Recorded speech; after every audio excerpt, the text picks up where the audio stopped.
Now, lots going on at Chelsea, as is so often the case. Beating Palmeiras last night at the Club World Cup, and they've confirmed yet another new signing in the last few minutes or so. Let's speak to our chief correspondent, Kaveh Solokol, who is still very much enjoying himself out in Philadelphia, I'm sure. Good afternoon to you. Has this been one that Chelsea have put a lot of work into, Kaveh?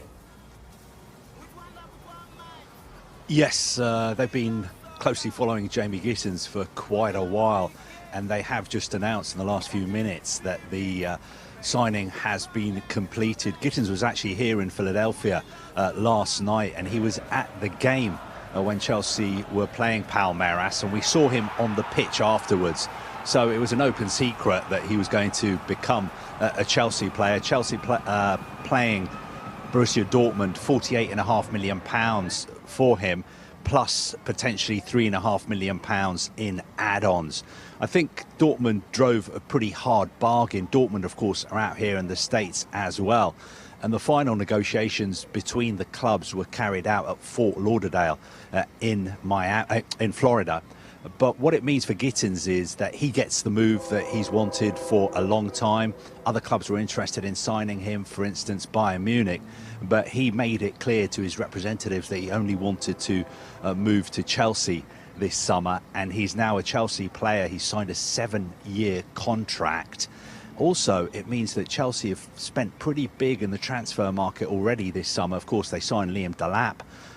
They got João Pedro from Brighton last week, and now they've completed the signing of Jamie Gittens.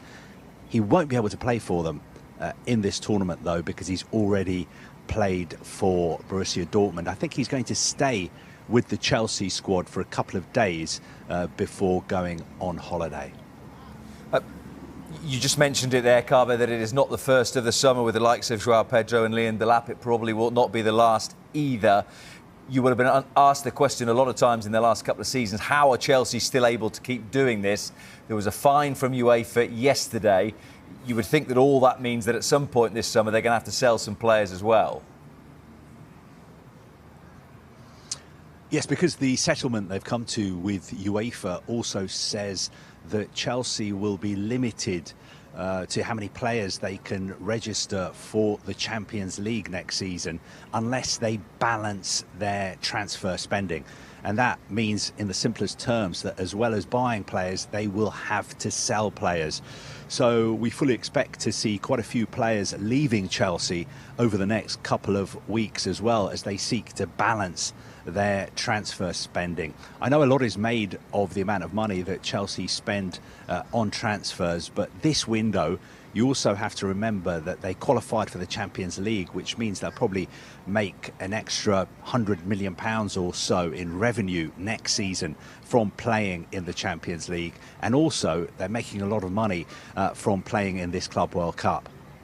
Yeah, I mean, let's just expand on that point a little bit then, because there are questions asked about how important this World Cup, or this Club World Cup, is financially for Chelsea. It's looking very, very lucrative indeed.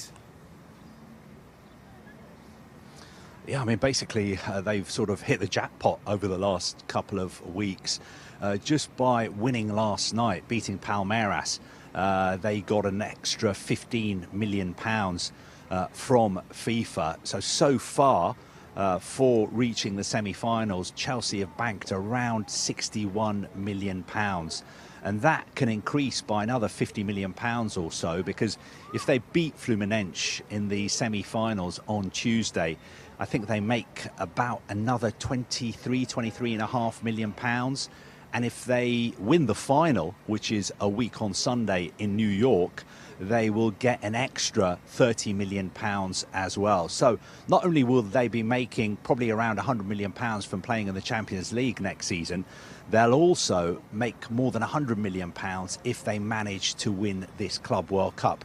Of course, that is controversial because the other clubs in the Premier League who also have to abide by UEFA and Premier League financial regulations will be saying, look, this is a little bit unfair.